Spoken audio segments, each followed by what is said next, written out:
aurtengoan, Irenek esan duen bezala, egon badago erakusketa soportean edo ez dakit nola esan, gauza piktorikoak edo hemen zintzilik daude, jeiki, programazioaren barruan.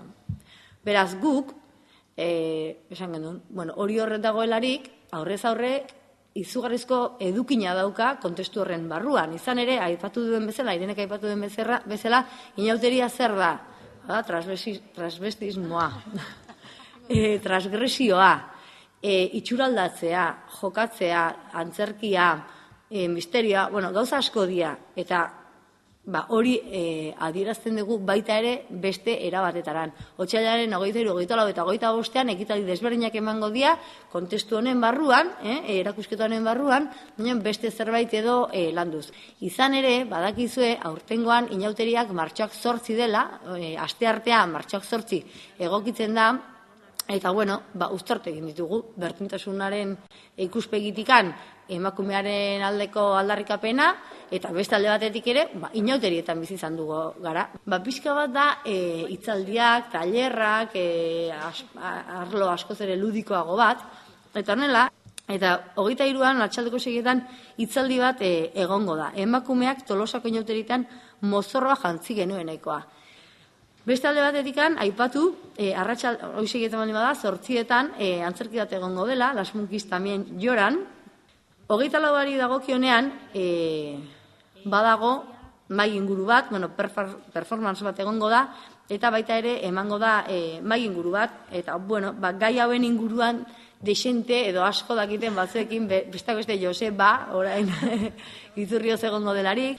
25ean tailer bat dago, egia esan pantojismo tailerra, bestalde batetik ere tailerrak, drag queen tailerrak, Medeak taldearen eskutik, eta gero ondoren festa batekin bukatuko da. Azken batean inauteriak zer dira festa ez baldin badia. Gure ekarpen hau edo aportazio hau festa batekin bukatu nahi izan da.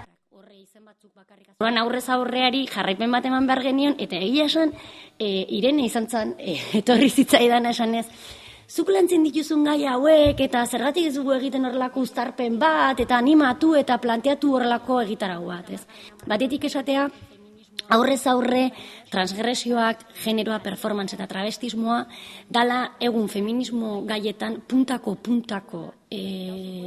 feminismo kontekstuetan, bai artistengan, kolektiboengan, aktivistengan, fakultatetan ikertzen dabilen jendeengan, lantzen dian gaiek puntarik edo puntarikekoenak. Momentu honetan, debate gehien sortzen ari diran gaiak. Hori eramatea genero gaietara da, momentu honetan, hori ez. Genero antzerkia da, genero naturala da, sexua, bereizketak, badare pertsona batzuk generoz aldatu egiten dianak, horiek zer dia, eta nola da posible, urtean behin, inauterietan herri oso bat iaia, travestismoa erabiltzea, puntu transgresioa bezala, baina baita ere divertitzeko, eta normalian gure egunerokotasunarekin apurtzeko, eta hor lotzen dut, inauteriak eta gure programa. Inauteriak azken finean zer da egunerokotasunarekin apurtzen duen denbora puntu bat, aste bateko epea dakagu desmadratzeko. Egiten duguna da urtean zehar egiten ez ditugun gauza guzti horiek egin. Eturretxera etorri, galdetu, ondo, informatu eta aukeratu tailer bat.